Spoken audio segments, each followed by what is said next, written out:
In this video, you'll learn how to take photos using the Google Pixel 9 Pro. By the end of this tutorial, you will be able to capture stunning images with ease. Begin by unlocking your Pixel 9 Pro.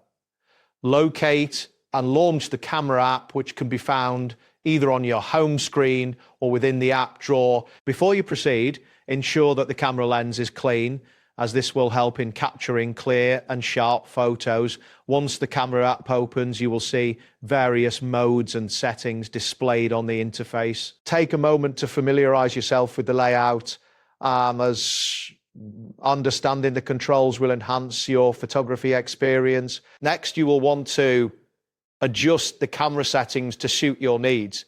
Select the desired shooting mode, which can be photo, portrait, or night sight, depending on the type of image you wish to capture. To focus on your subject, simply tap the screen where your subject appears.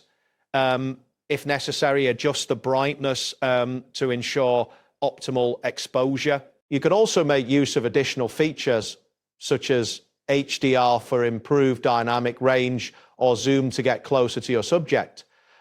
Making these adjustments can significantly enhance the quality of your photos, so take your time to frame each shot carefully. Once you're satisfied with your settings and composition, press the shutter button to capture the photo. After taking the picture, you will see a preview thumbnail appear on the screen. Tap on this thumbnail to review the image you just captured. This is your opportunity to make any quick edits.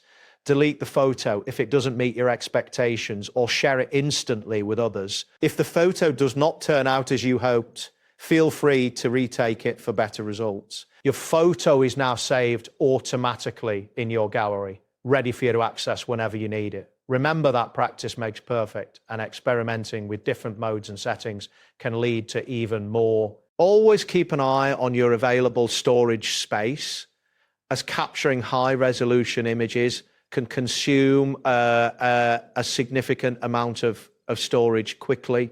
That wraps up today's guide. Thanks for watching, and catch you in the next tutorial.